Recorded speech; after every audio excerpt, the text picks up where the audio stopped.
প্রিয় দর্শক, সমাজবিজ্ঞানী ও প্রতিরক্ষা শাস্ত্রে একটা কথা আছে, শত্রু যে অস্ত্র নিজেকে সজ্জিত করবে তাকে কাউন্টার করতে গেলে তার প্রতি অস্ত্রে নিজেকে সজ্জিত করতে হবে।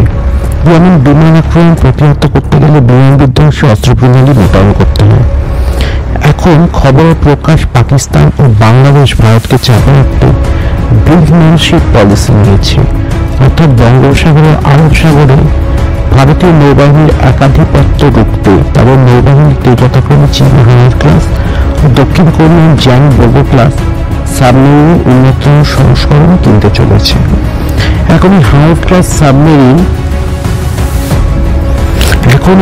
ক্লাস সাবমেরিনে থেকে টর্পেডো অ্যান্টিশিপ মিসাইল ছোড়া যায়, কিন্তু এয়ার ইন্ডিপেন্ডেন্ট প্রপালশনও আছে। অন্যদিকে বাংলাদেশ দক্ষিণ কোরিয়া থেকে যে 6টি জ্যাং বোগো ক্লাস সাবমেরিন কিনতে চলেছে তাতে ইআইপি না থাকলে $2 বিলিয়ন এই সাবমেরিনগুলোতে ওয়াইশার্ক টর্পেডো সিস্টেম ক্রুজ ক্ষেপণাস্ত্র থাকবে। ফলে পূর্ব পশ্চিম দুই ফ্রন্টেই যে আমাদের শত্রুদের ফায়ার পাওয়ার বেড়ে যাবে তা বলাই বাহুল্য। এবার ভারতীয় ফৌজের সাবমেরিন সংখ্যা 20টি, যেখানে শত্রুর কাছে সমপরিমাণ সাবমেরিন রয়েছে। এখন সমাজবিজ্ঞানের নিয়ম অনুযায়ী ইচ্ছা থাকলে নৌবহর বাড়ানো সম্ভব নয়। সেক্ষেত্রে বিকল্প রাস্তা হলো অ্যান্টিশিপ সাবমেরিন করভেট, যা অ্যান্টি সাবমেরিন মিশনে বড় ভূমিকা নিতে পারে শত্রুর সাবমেরিনকে প্রতিহত করার জন্য। এখন লড়াইটা যদি অগভীর সমুদ্র হয় তবে শত্রু সাবমেরিন ডিটেক্ট এবং তাকে ধ্বংস করতে অনেক চ্যালেঞ্জের মোকাবেলা করতে হয়। এই জন্য আসলের নামে অ্যান্টি সাবমেরিন শ্যালো ওয়াটারক্রাফট। বঙ্গোপসাগরের উপকূলবর্তী সমুদ্র সাবমেরিন খুঁজে বের করতে, ধ্বংস করতে এই যুদ্ধ জাহাজের জরুরি নেই। আর এই রণকৌশল থেকে ভারতীয় নৌসেনা Mahe class anti submarine ship launch করেছে। এই শ্রেণীর 8টি যুদ্ধজাহাজ তৈরি চলছে। এতে আছে ASW সুইট, DRDO 2 ধরনের সোনার, অত্যাধুনিক fire control system, battery damage control system, RBU 6000 এর মতো anti submarine rocket, lightweight anti submarine torpedo, anti submarine mine laying সিস্টেমও আছে। তবে এতে সেমি CIWS সিস্টেম হিসেবে আছে 30 মিলিমিটার নেভাল সারফেস গান, যা ড্রোন এবং লো ফ্লাইং এয়ারক্রাফটের বিরুদ্ধে ব্যবহার করা যেতে পারে।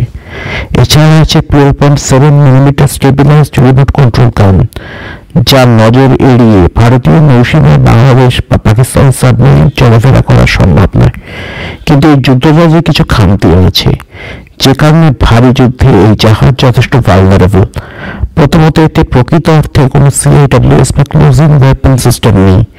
ফলে বাবর বা সিস্টার নিয়ম পক্ষে ছোট ক্রুজ মিসাইল বা স্ম্যাশ সিস্টেমকে আটকানোর মতো কোনো ধরনের ক্লোজিং ওয়েপন সিস্টেম এতে নেই।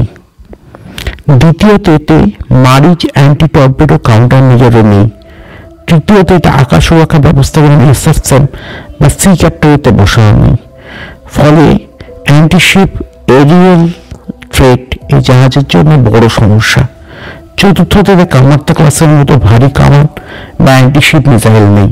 তাই ভারী আক্রমণের যুদ্ধজাহাজ ব্যবহার কতটা সঠিক তাতে প্রশ্ন রয়েছে। এখন এর সমাধান কি? প্রথমত, কাউন্টার টর্পেডো সিস্টেম মারিচ এবং চ্যাফ লঞ্চার বসাতে হবে।